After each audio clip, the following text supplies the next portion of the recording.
Hey everyone, welcome to season 2 of the Endgame podcast, where I bet you didn't know what you didn't know. I'm Dr. Ryan Wakeham, successful entrepreneur and your Endgame coach. Sit back, relax, tune in as we discuss today's important topic: beyond business, crafting a life of purpose. Starting off in today's topic, this is a topic near and dear to my heart. It's something I've really strive for in my career.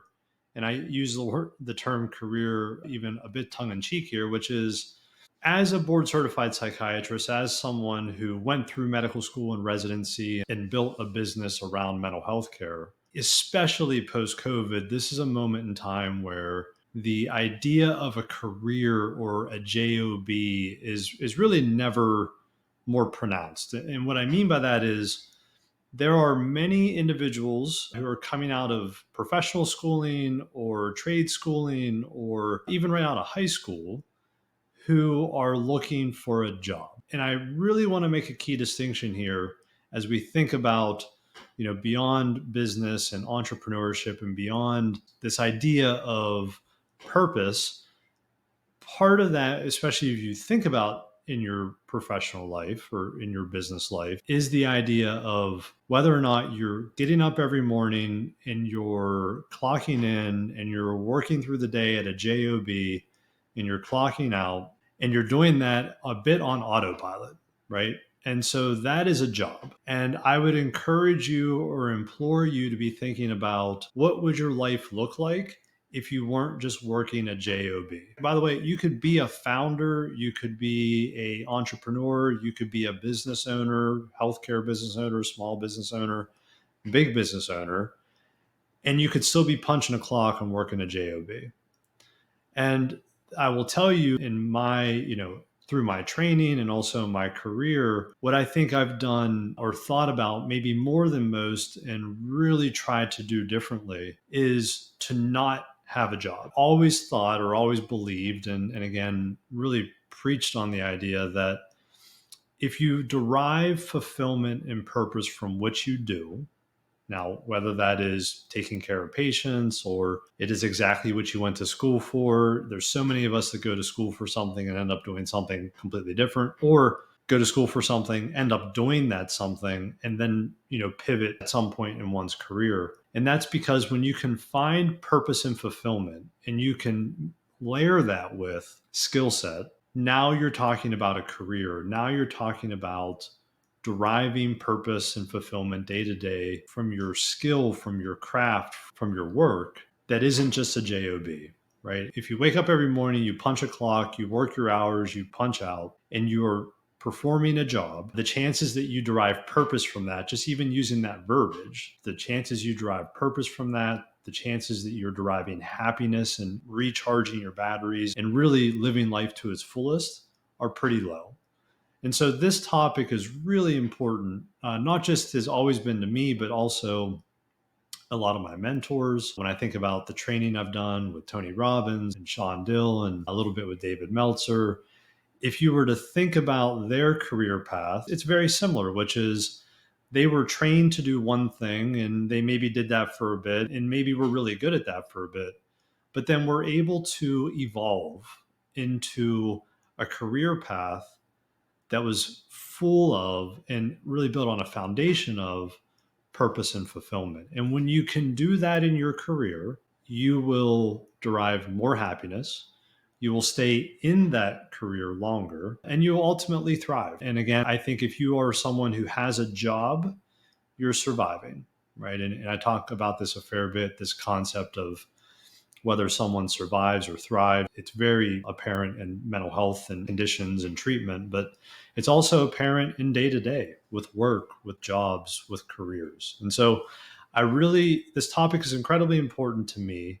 It should be incredibly important to you because when you wake up and you have purpose and fulfillment and you love what you do, number one, when you love what you do, you're going to be good at it and you're going to surround yourself. You're going to have an aura about you where people are going to come to you, right? You could even be not the best person at that particular skill set, but if you do it with energy and love and passion and fulfillment, you will be much busier than the person right next door to you that maybe is a better technician of whatever that skill set is. So deriving purpose and fulfillment and living a life and working a career through that lens will only stand to serve you. Oh, and by the way, you will be happier if you do that, or you will be happier if you can find that. And I can't tell you what that is. Again, for many people, that may actually be what they went to school for, but for a whole lot of people, it's not. And, I'm one of the lucky few where what I went to school for, I was ultimately able to find a career path within medicine, within mental health that really met all of my needs, really recharged my batteries, really derived a lot of fulfillment and purpose and therefore happiness for me. And because of that, I was good at it. And because of that, I've been successful. And that's a really important foundational point for anyone running a business, owning a business, founding a business. If you can, again, layer your skill set with that which you find fulfilling and purposeful, that is where rubber meets the road. That is where happiness derives. That is where careers are built that are exceptional careers, that you don't just quit, that you don't just change to something else, that you don't just punch a clock in and out. So it's important because if you want to live a long, happy life, you certainly want to spend all of those hours at your job happy and fulfilled in deriving purpose. So, by the way, that spills over into your personal life. We talk all the time about the personal and the professional and the intertwine between. You kind of shift out of one into the other and then back and forth. And with working from home post COVID, that's never, truer words have never been spoken, and the intertwine has never been deeper. But now is a moment in time. And candidly, this is what COVID did for a lot of individuals, which is it allowed people to take a step back and think about, is this really what I was meant to be doing? Is this really what I enjoy to do? And that's led to the Great Resignation and led to a lot of labor force issues in certain job types and certain industries, because people who were performing those jobs before, with the fear and the scarcity around COVID, made a conscious decision to change and to find something or to lean into the side hustle or the thing that they found more enjoyable, purposeful, fulfilling, and derived more happiness from. And so it's actually caused a little bit of an issue if you are a business owner and you're trying to hire certain skill sets and for certain jobs. But at the end of the day, those individuals took a chance, but took a chance in a direction where they're likely to find more happiness. And by the way, that feeds into when you're posting for positions. Again, if you own a business and you're posting for quote unquote positions or quote unquote jobs, you're going to get quote unquote candidates that are people looking for jobs, right? And so when you think about your job description and your postings and your candidates, words matter. The language there matters. In fact, if you think about one of my mentors, Shawn, when they post a position, they're posting for someone who's going to come play hard and be a team and really fit into the culture. They're not looking for a certain skill, even. They're looking for a person. They're looking for certain personality traits and certain characteristics, with the understanding that when they join the team, they'll find their place on the bus with the right guidance and mentorship. You're really looking to hire people. You're not looking to hire skill sets. You're not looking necessarily to hire for a job. And so that's a totally different mindset shift from what we do day to day, both either as the one who is the employee or the employer, but also as the one maybe posting for the position or looking for someone new to join the team. And so if you can think through that lens, if you can begin looking through the lens of career in a way that is what is purposeful for you and what can you give to your team members that derives them purpose, it will ultimately serve everyone much, much better. One of the ways if you're challenged with this idea and maybe looking for, how do I determine what's right for me? Or, I have these skill sets, I have this certain degree, I've spent time in this certain job or work type or industry. how do I know where I fit in, or how can I find that thing or things that I find more pleasure in? So first and foremost, take a step back, do what other individuals have done post COVID and think about, are you truly deriving energy? Are you happy? Are you getting fulfillment from what you do? And that's likely not a black and white answer. You probably are getting some fulfillment from what you do. You're probably getting, some purpose, but you're maybe not getting enough. Or maybe there's certain aspects of the job that you do right now that doesn't feel like work to you. And that's a good question to ask yourself. Does this feel like work? If it feels like work, it's probably a job. If it doesn't feel like work, it's probably a career and a mindset and a really value and purpose driven skill or talent or engagement with others. So ask yourself, does it feel like work?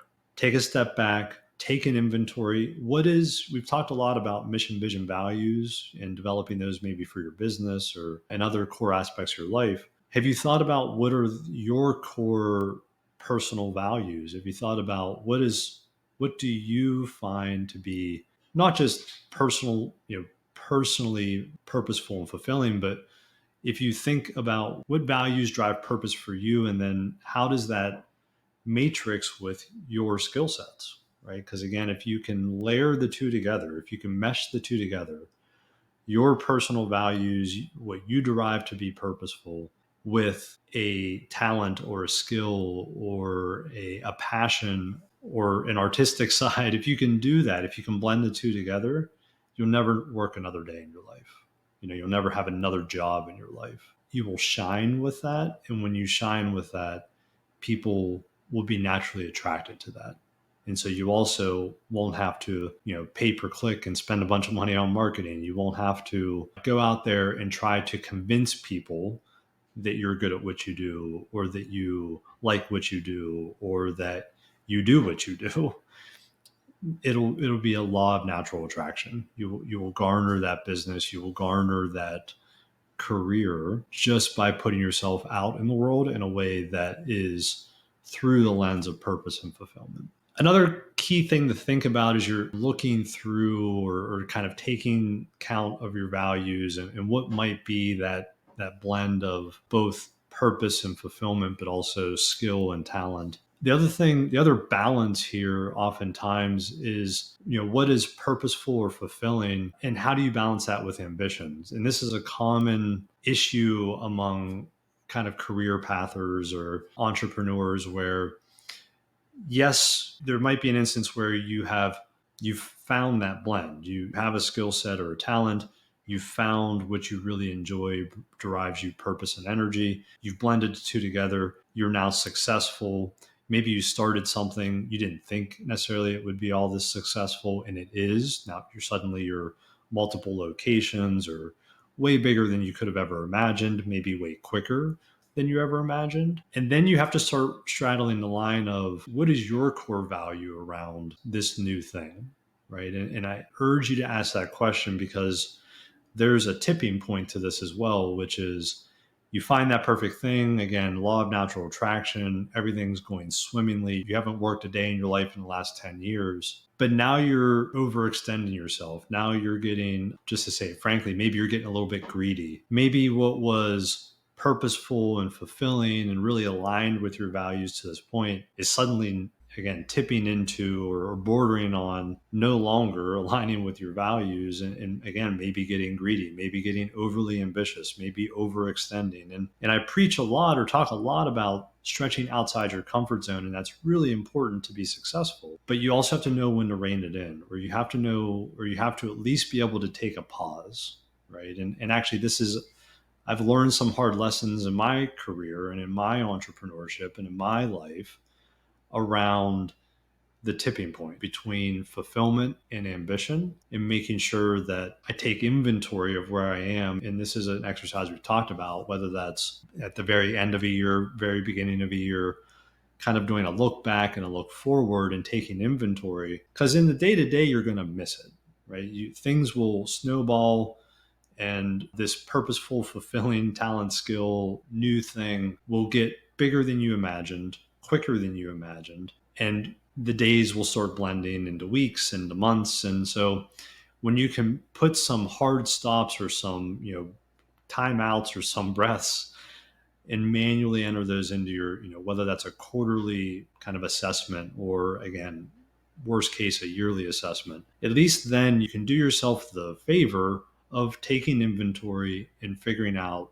where are you in alignment or disalignment with your values, right? And how that then translates into your ambition, which is good to have ambition. I'm not here to tell you to not have ambition, but you want to make sure that your ambition is aligned with your core values and that is collectively still creating purpose and fulfillment and happiness for you wherever you sit in that ecosystem. So, again, a really important thing here is not just finding the blend between a skill set and purpose, but then also taking account of that over time to make sure that purpose and fulfillment doesn't tip into greed around overambition or overstretched or overwhelmed, which obviously then begins to drain you and take away your purpose, your happiness, and your fulfillment. So, actionable items here, a couple things. Again, making sure you have hard stops in your life around a calendar, quarterly, at least once a year, biannually would be a compromise, so that you can take account for where you were, where you're going, and then making sure that your blend between skill and purpose is still there. And then furthermore, this idea of fulfillment and purpose, and where is that in balance with ambition and beyond, and being careful to not get overly ambitious, overly extended. Because if you enter into a life of never having another job, but then you find yourself back in a job, I really hope for you, you would have taken account of that before you find yourself back in a job. In conclusion, again, it's critically important that we look at what brings us happiness and, more importantly, what brings us purpose and fulfillment in our lives. It's important to align those values and really, take account of those values on the front end, to align those values, to blend it with your skill sets and talents so that you no longer have to punch a clock and work a job. As you do that, be careful to go from a job to a career in a life full of happiness and fulfillment and purpose, and never having a job back into having a job and through the path we've just discussed. And if nothing else, you can always take a deep breath and take account at least twice a year, I guess at least once a year, please twice a year. For those more ambitious folks, maybe quarterly, so that you can continue down the right path to find purpose and fulfillment and derive happiness from what you do, to give back to those around you and never work another day in your life. Thank you for listening. Please like, subscribe, share, come back. Once again, I'm Dr. Ryan Wakeham, successful entrepreneur and your endgame coach. I'm here to teach you how to exist today so that you can expand tomorrow and create the ultimate endgame of your wildest desires. Talk to you soon.